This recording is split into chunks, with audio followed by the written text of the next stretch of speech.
Good. Okay, so let's talk about what we're talking about tonight.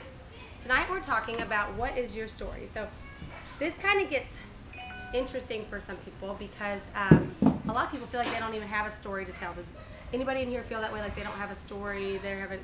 Yeah, I've had.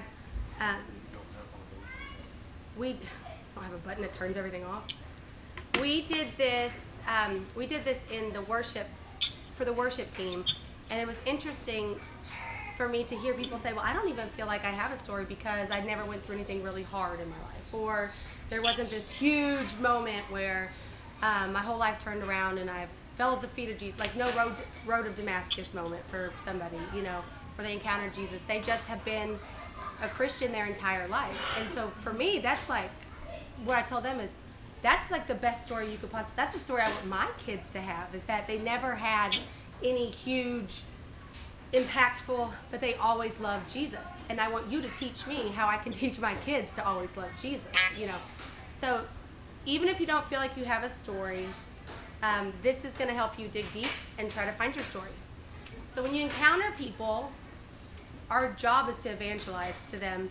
We want to see people in heaven. We want to see our friends in the Dominican in heaven one day when we can all speak the same language. And they can say, thank you for sharing your story. So you want to be ready to share a story if somebody asks you a question. So we need to figure out what your story is. So tonight, Terry's going to give us an example of a 3-minute story. You're going to do 3 or 6? I'm going to do a couple of smaller.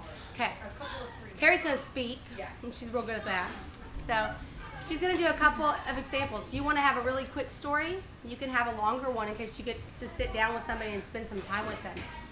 But she's going to give you some examples, and then I've got papers that you'll take home.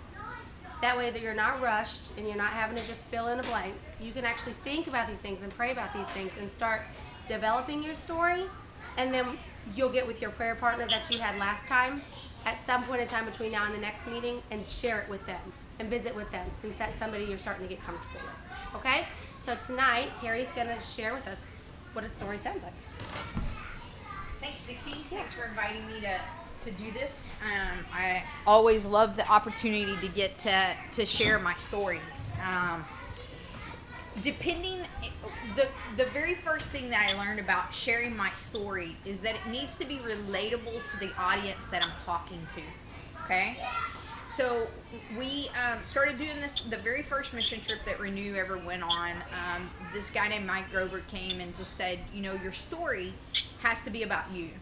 And one of the things Spencer began to say over and over again over the last couple of years is that people can always argue with you about the Bible and how to interpret a verse or a scripture in the Bible, but they can't argue with your story, right? Because your story is how God has impacted your life. And no one can argue with you about what God has done in your life. It's your story, right? So when Grover first started teaching us how to share our stories, he said it has to be relatable. So you have to know who's the audience that I'm talking to. So if I share my story with an adult, okay, male, I need to be very aware that that's my audience. If I'm sharing my story with teenagers, then I'm aware that that's my audience, and my stories are going to be different. It's not that my story changed, but it's the parts of my story that I tell because I'm old. I got a lot of history.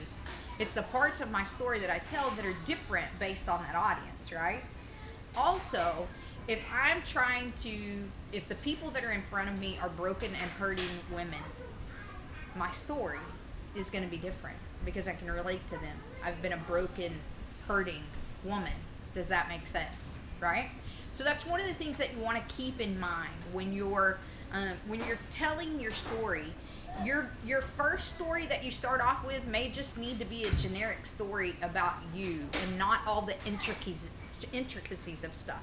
So don't get overwhelmed by all the things that you can say, right? Here are the big things.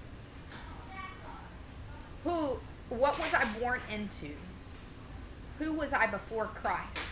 How did I get Christ? And how am I different now? That's it, right? What was I born into? Who was I before Christ? How did I get to Christ? And how am I different now? That's what needs to go into my story. The amount of detail that needs to go underneath that depends on who I'm speaking to and how long I have to talk with them.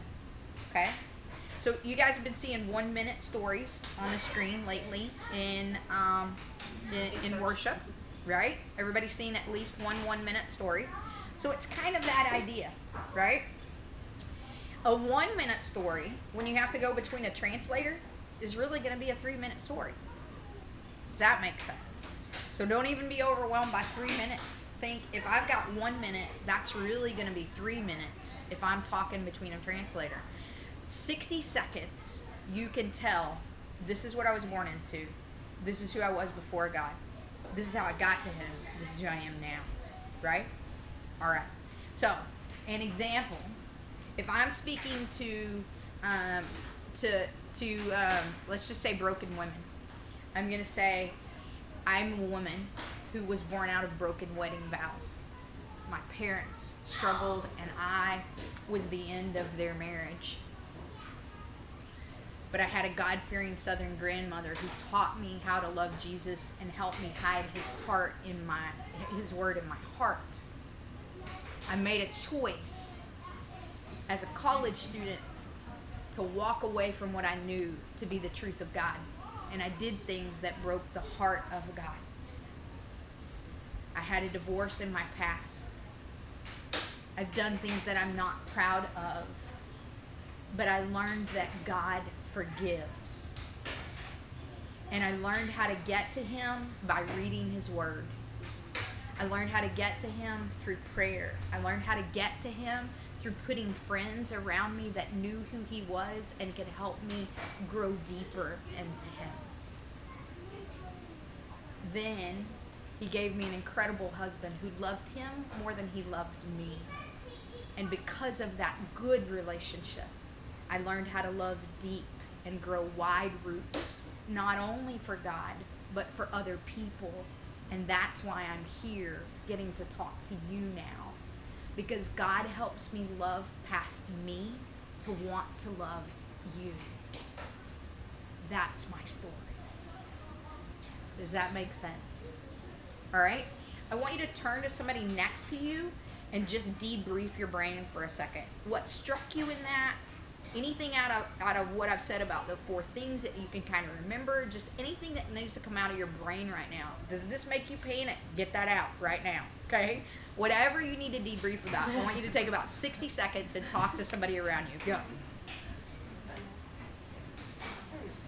4, 3, 2, I love you, Annika, and 1. See, if Spencer was here, he would have just made fun of me out loud. You held it all in, but I totally know everything that was happening in your brain right then. All right. So, what needs to come whole group? What question do you have? What comment do you have? What do you need to say right now? Anybody?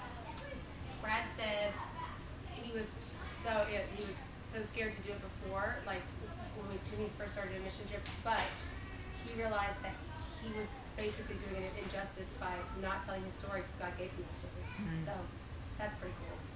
Absolutely. So even when you're scared. But doing this and being prepared makes you feel a lot more comfortable with it, because I got put on the spot and in Peru. Which I was Yes, I was totally fine with, and right. and of course, I wasn't going to say no at all. Somebody's asking me to tell them about how God, impacted my life. Well, I need to tell that. I want to tell that. And so I got up there, and so I had the willingness to do it, but I babbled a lot. I went, like you said, I added some stuff that maybe wasn't pertinent. Yeah, pertinent. How long was that time, Brad? How long were you up there? Oh, it was a good 3 or 4 years. No. How long? That's exactly what That's hilarious. I'm like, no, not like how long ago. Oh, never mind. Was it like 10 minutes? Like a 10-minute? Yeah. So we were literally in Peru. We were in front of a church, and several of us were asked to get up and speak for, like, we were their service.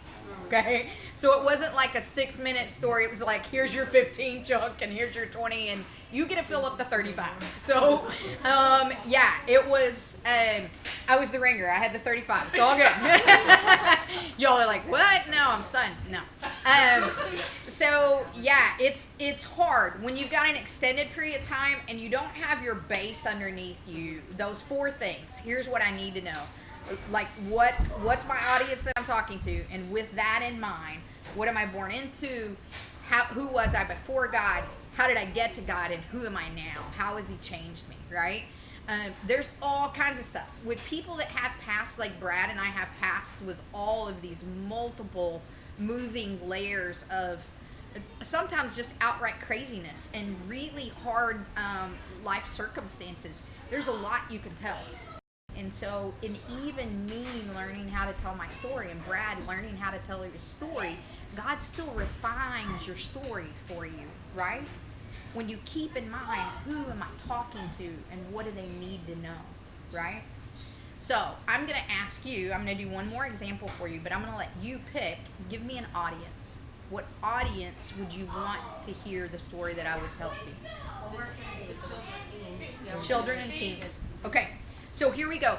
Since I've got some people saying children and I've got some people saying teens, I'm going to go to tweens. So think in our world like a 9-12-ish group, right? So here's what I would say. In the past, when I was born, I had a lot of trouble in my family. And I'm sure some of you guys have trouble in your families too. Maybe your parents are not always happy, and maybe one of your parents is not around even. That happened in my life, and it was hard. And it caused me to do a lot of things in my life that I'm not really proud of. I had a grandmother who loved me very much, and she prayed for me all the time. And she helped me to hide God's word in my heart, but I still made choices that were not good choices.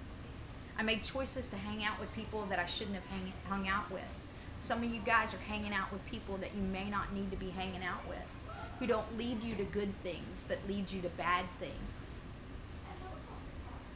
I made a choice when I was in college to walk away from God for a long time, and it hurt His heart. And it took me a long time to get back to Him. And I even made choices as an adult that were not great choices.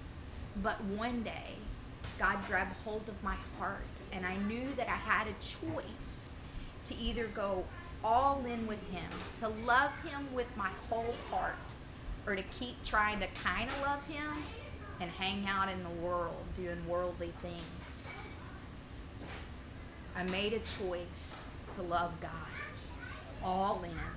And because I made that choice, I know every day when I wake up that I am special and I'm chosen. And God loves me so much, I can't even explain to you. As high as the sky and as deep as the ocean, that's how much He loves me. And I want you to know that God can love you that much too. And you can know it every day. If you want to know how, ask me. I'm out. Drop the mic. Drop the mic. So my story didn't change. When I said to you, craft your story depending on your audience, it's not that my story is different. It's that how I tell and what I tell is different. Okay? All right.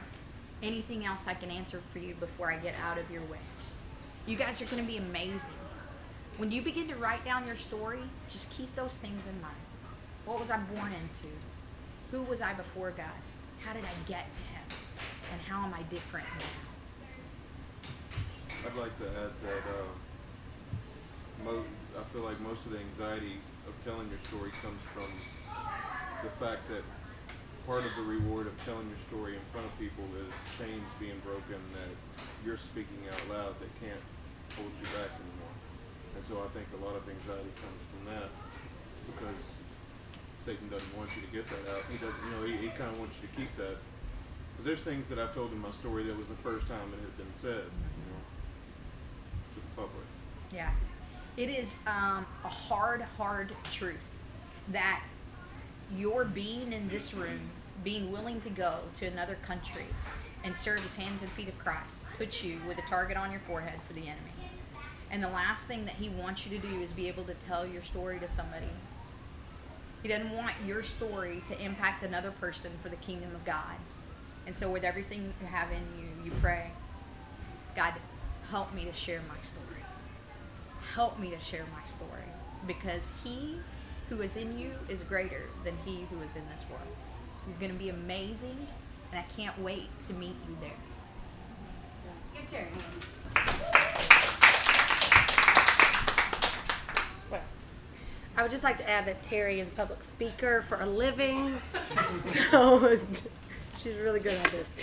Okay, so Terry, what do you suggest then? When we're writing our own stories, should we be this go around just focusing on writing it for the kids, like how we would tell kids, or do we need to get out our story first for ourselves and then start crafting it for our demographic? If you have never told your story to yourself, if you have never gotten it out for you, you need to get it out for you right now. And that's what you can do with your partner, right? Yeah. Like when you meet up with your Yeah. partner. And Yeah, just like Brad said, there's healing through that, right? And there may be some things that some of you right now need to let go of before you ever step out of your comfort zone of what is your world, right?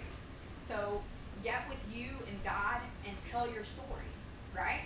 If all you do with that story the first time is write it all out, then you go back and craft it and hone it and begin to speak it out, that's great, Yeah. okay? Not everybody has to know everything, but you have to be truthful with you and God of what is your story. that's good. Love you. Okay. That's good. It's really good. Okay. You want to hand this out? Will you take one? That's what I was getting up for. Oh, was it? Or I thought you were going to talk to Terry. Thank you, Terry. Take one and pass it around. Thank you. Okay. Is everybody okay?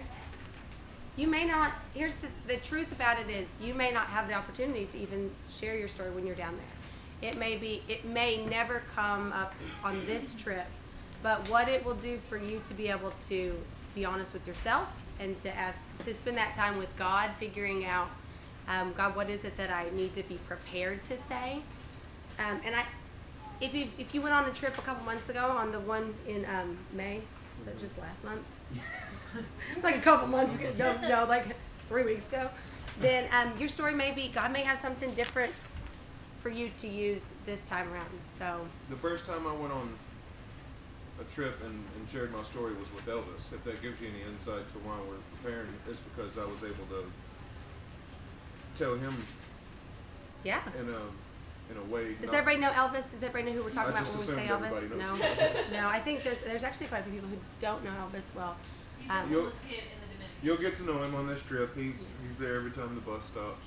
So, but and out of where we're at today with Elvis is a product of me being able to sit down and share my story with him and relate to him. And so that was it wasn't a big crowd or anything. It was just me, Elvis, and a translator. So it wasn't any public speaking or anything like that, but it was sharing my story, which I was somewhat prepared to do because of this.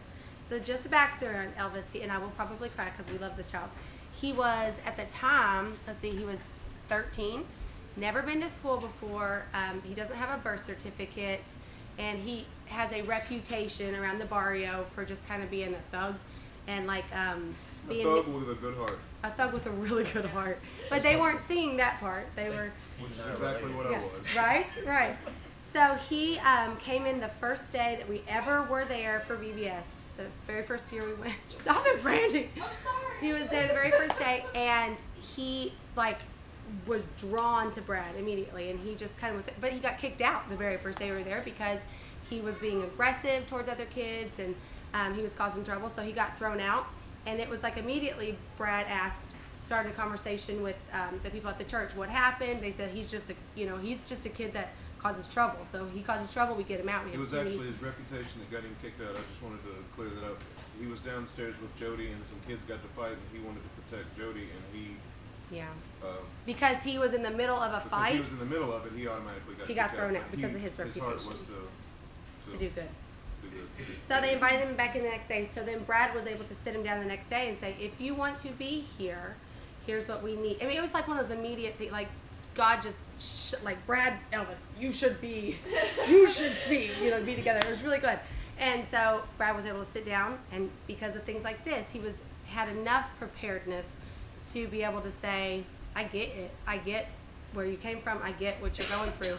Here's what do you see for yourself? Do you see yourself being able to do things that I'm able to do? Or do you see yourself dealing drugs? Like what he got to get in that conversation. It's 3 it's 3 years later, and we get to talk to this kid whenever we want to.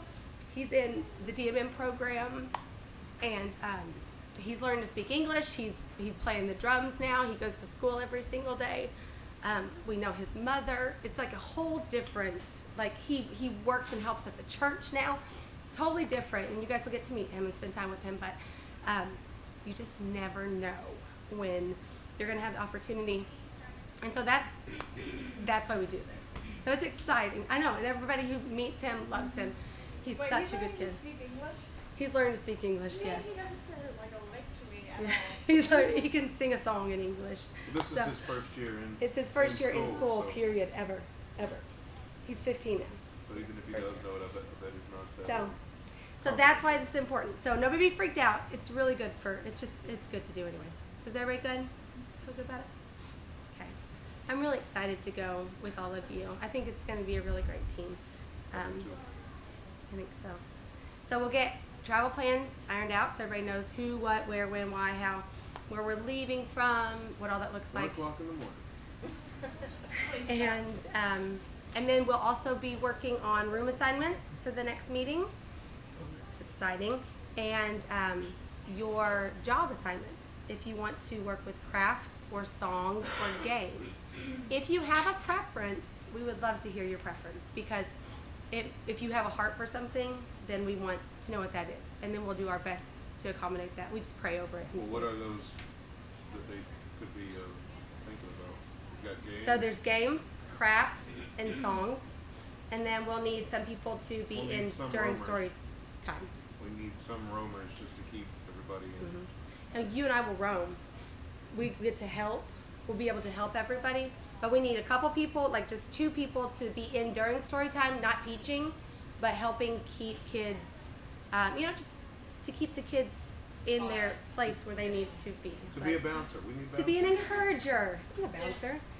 I encourage you to sit down and learn about Jesus. So we'll need just a couple people to do that, and then crafts, which if you have a question about crafts, Annika's done crafts. She knows they're pretty fun. The games are outside, but we play water games. So they're really fun. The water games are really fun, but it is, you will need to bring a hat if you're doing games. I'm not scaring anybody, but you'll need to wear a hat and sunscreen. What Terry say, every couple of minutes you'll need to put your sunscreen on. And then songs. So we do songs in English, teach them songs that they know in English, and we'll do some Spanish songs, and we'll get all that curriculum laid out, and we will be prepared before we leave. So if you haven't, and if you have a preference, let me know. Okay? Yes. Will we be doing like motions like we do like at VBS? Mm-hmm. Yes. We should just do all the VBS songs that we're going to do. We are brave. It'll be fun. They'll be like, we don't know any of the words to these songs. So we did so our age group, we've got 4-year-olds up to 15-year-olds.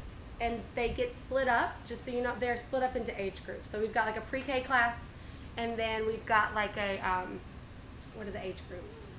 Like a 5 through 8 and a 9 through 12 or something. And we've got these groups, and they rotate around to all of the things. So you're at games for 30 minutes or 20 minutes, you're at story time for 20 minutes, you're at craft for 20 minutes, and then you're at song. So that way they get to continue rotating and nobody gets bored. But we're not connecting the big kids with little kids, so they don't. You'll see the way they interact with each other. They're rude to one another. They're shoving them or slapping them on come on, whooping each other, and I'm gonna tell your mom, and it's crazy. It's crazy. But, okay, I'm excited. Is anybody freaked out about funding? Is there anything specific that we need to be praying about? Everybody seems to be doing a good job. Everything seems to be rolling right along. Yes. When is it all due? Like what's the next? It is due. So when we leave August 1st, it's due 2 weeks before we leave. Yeah. So in 4 weeks, a month. And stop. I think you actually put July 15th, I think. Right. So that's Somewhere. that's 2 weeks, So right? one That's month, mhm. 1 month from 1 month from today. 4 weeks. Yeah. So, a month from today. Which is, 2 weeks early. So, it is all good. Like, if you know that you've got, I know my aunt's sending me $100 at the end of the, it's not, we've got this. It's going to be good. There's no worry. Has anybody been experiencing any, like, do you feel like you're being attacked at all, or do you feel like you're, like, you've got this, we're good right now? Does anybody feel any extra pressure? Feel a little bit. Who's heard they're not good enough to go? Oh. He said, who's heard I'm not good enough to go on this trip? Yep.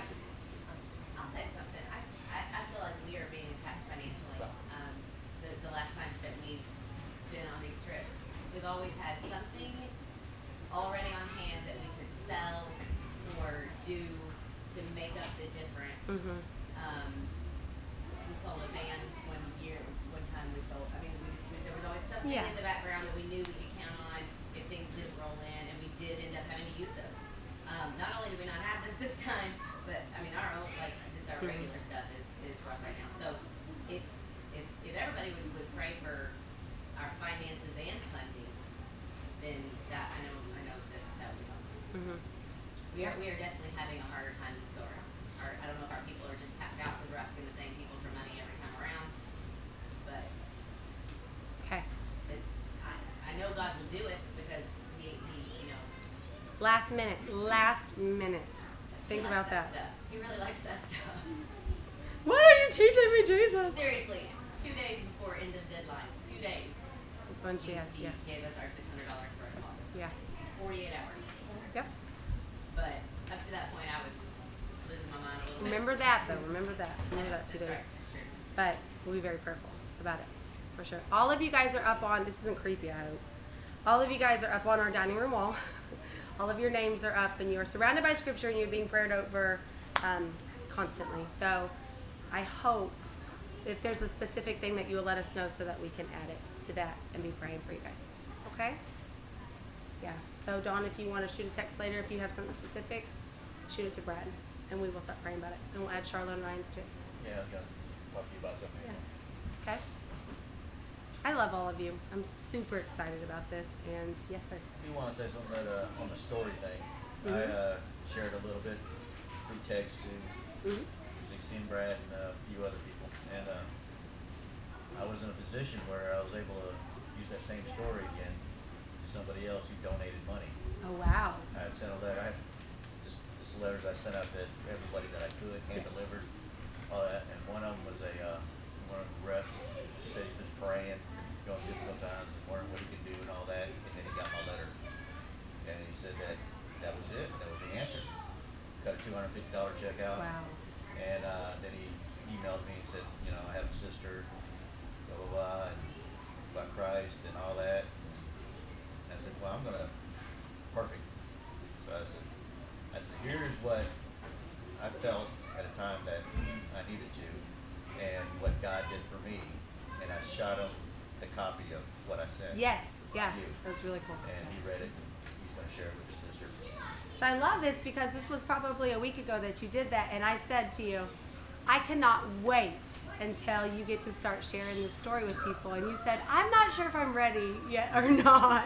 Yeah, and that somebody was like, upstairs had different that plans. was that's really cool. That He was. probably- And I thought of you. He when I probably did chuckled that. when you said that too.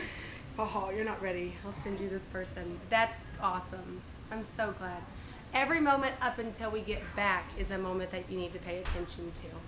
Every single moment. Everything that's happening around you right now. You guys are on a God mission. So keep your eyes open for all of it. It doesn't mean just when we fly over to a different country. Everything that's going on right now is you're just getting prepared. So thank you for sharing that. That's awesome. Okay, anybody else? Yes, ma'am. Okay, so I did through the church giving, the guest giving or whatever. So I sent $200 in, and it still hasn't been withdrawn from my bank account, and it's been 2 or 3 days, but I got sent a receipt. So you sent it into renewed giving? Is that And what I you did? wrote, did the special giving or whatever, and then Yeah. my name, Dominican. Did you use a debit card or a checking account? The check. It's probably why. The checking account takes a little bit longer, but I'll check with Donna I just for want to sure. make sure. Okay. So if you do a credit card, it comes out right away. And then if you want an update on where you are because you don't know, just shoot me a text and I will check it. But I will say we check that. Donna checks that once a week, and because when somebody gives online, then it goes through Alexio, which is our app and all that stuff. And so then it all kind of like settles one day during the week. So we get a big update once a week, and then we add all that stuff too. And as long as she knows the right last Can name, you tell us what day that is so we know when to check with you? I will tell you that. I won't tell you that now, but I will tell you that. Yeah, Donna, like I. Business said it was on a Friday. Well, I think it is Friday, and Donna checks the safe on Mondays. So the money that you put in tonight, she'll put in on Monday. And then, of course, when we're at a deadline, you know, I'll just go in there and get the money out and add it to the sheet myself. But they're doing a transition with the finance team, and I really want her to be empowered to do her job well here. So I don't want to go in and just be micromanaging. I don't want to do that. So she's doing a good job. It's gonna be good. So I will let you know. Okay? You don't micromanage. I don't micromanage anything. Nothing. Everything. Charlotte's not allowed to have friends if I don't know about them. We talked. It was the joke. But then Brad sent me the thing today that said you're allowed to have it's like a best friend rule. You're allowed to have other friends as long as you don't love them more than me. Anyway. Do I have everybody's passport? Oh, and if you ordered a passport, is it in? Everybody had you had passport? Dawn, did you find yours? I have a copy. Did not find mine, but it today is expedited, so. Okay. So you didn't ever find it? Oh, Hannah, baby, you're good. Thank you for calling in. Do you have my copy from last time? Yeah, I've got your stuff. Okay, love you, bye. That girl was just hanging out for 45 minutes. Just I did too. Whose phone was that? I don't know who's. Oh, it's Kennedy's. Okay. Okay. So if I don't have you're expedited. That's good. If I don't have a copy of your passport, bring it to me whenever you see me, and I'll go through everything and make sure. I will let you know if I don't have a copy of your stuff. The website that we have to go Register? on, will you post It is pinned at the top of our page. Oh, it is. So it is always it's the travel. It's the U.S. travel. We don't know our dates yet, though. So you won't be able to fill that in because we don't have itinerary yet, but it's pinned at the very top. It's like the top post. So if you go on our page, hit view pinned posts, it'll be the top one. It's up there. Same hotel and everything, though? Same hotel and everything. The only thing we don't have for that is the dates. I'm going to request through Pager 1, not the 5th floor. Right. Because didn't the water get, it was like, what was it? What was the difference? It just seemed like the water pressure. Oh, the water pressure, yeah. Where was that? They stayed on the 5th floor instead of the 3rd floor. If And your neighbor was taking a shower, then you could. You had no water. so I hear that somebody you may could have kept turn it turning off. it off, and then it would go on, and then they would turn theirs off real quick so that they could turn it back on, and it would go back. I think that's funny. Okay. Anybody? Anything? Oh, I look like I'm gonna kill somebody in mine. I look like that. They said don't smile. I was like, what? 'Cause she said the girl in Cabot. She told me not to smile on it. We were. We were so mad at each other. In the tail right now. Okay. All right. Let's pray, and then you guys stay and visit all that you want to, and then I get sad when I don't hear from you. So if you have any questions, let me know. Okay.